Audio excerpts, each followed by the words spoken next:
Malaysia, ada satu artikel yang anda mesti tahu. Ada satu artikel dan anda kena tonton video ini sampai selesai.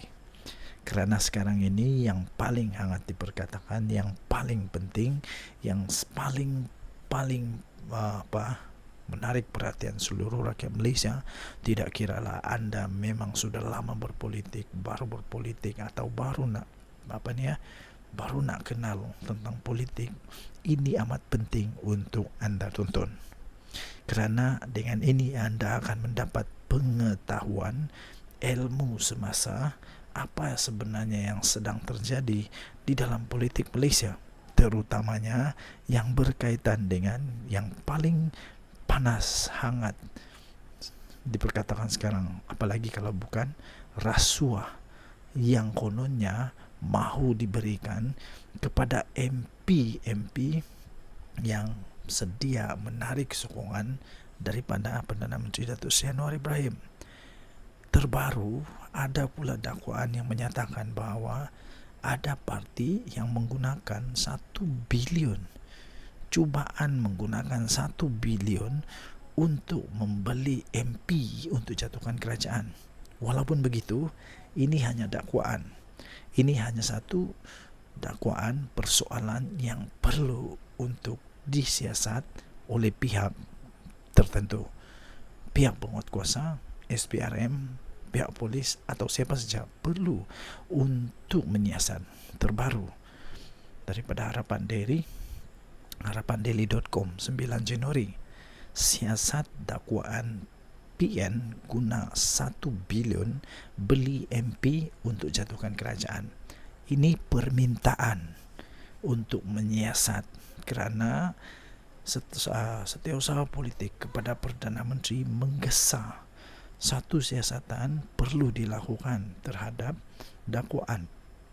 Kononnya seorang pemimpin Perikatan Nasional PN terlibat di dalam usaha untuk membeli individu yang berpengaruh dan ahli parlimen untuk menjatuhkan kerajaan perpaduan.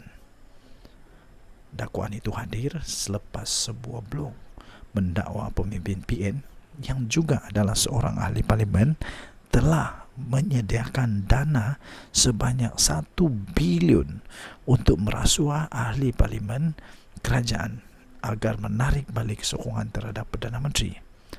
Persoalannya, siapakah ahli parlimen ini yang telah berjaya menyediakan dana 1 bilion ini?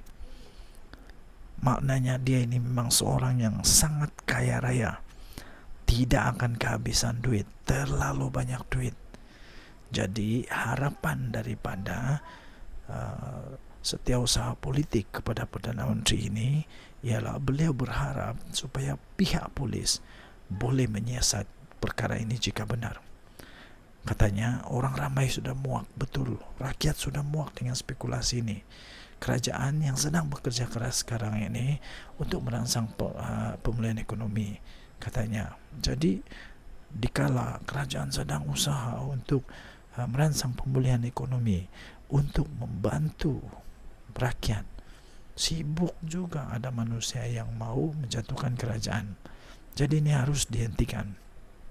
Pada hujung tahun lalu terbongkar satu komplot kononnya yang didakwa ingin menggulingkan kerajaan melalui apa yang disebut sebagai langkah Dubai.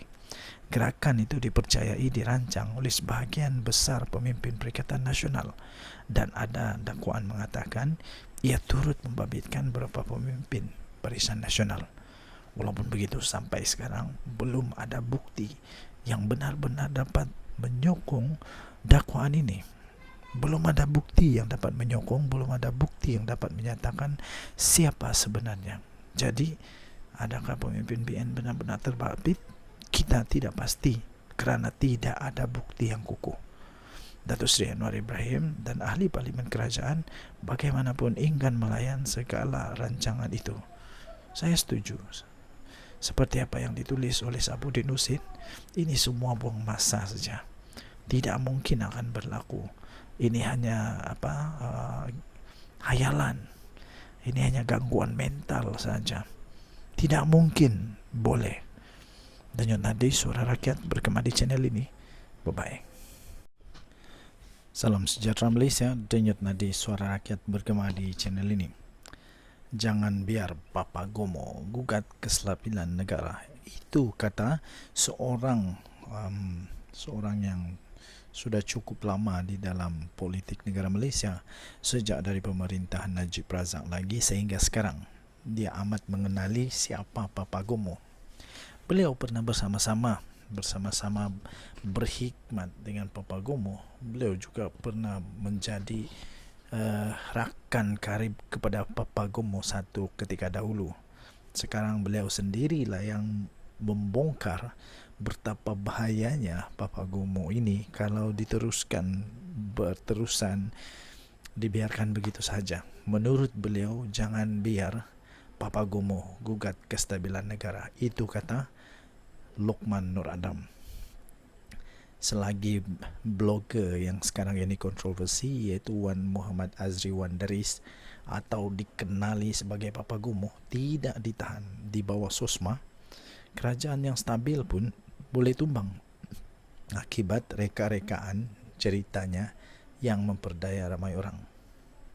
Betulkah itu boleh berlaku? Hebat beginikah Papa Gomo ini? Dan kalau memang benar dia begitu, kenapa tidak tangkap saja? Betul juga kata Luqman Adam ini, kenapa membiarkan dia saja? Ahli mesyuarat kerja tertinggi UMNO, yaitu Datuk Luqman Nur Adam berkata, pada zaman Tun Mahathir dulu, individu yang membuat tuduhan palsu seperti yang dilakukan oleh Papa Gomo itu pastinya akan dikenakan tindakan serta-merta oleh Akta Keselamatan Dalam Negeri, pada ketika itu dikenali sebagai ISA. Beliau berkata, individu seperti Papa Gomo ini tidak seharusnya untuk terus dibiarkan sehingga dapat mengganggu gugat kestabilan negara. Katanya, setakat dakwaan di bawah akta hasutan ini nak tunggu selesai bicara manusia yang fitnah melampau sehingga boleh menggugat keselamatan negara, mahu cecah 4 hingga 5 tahun. Oi, lama betul.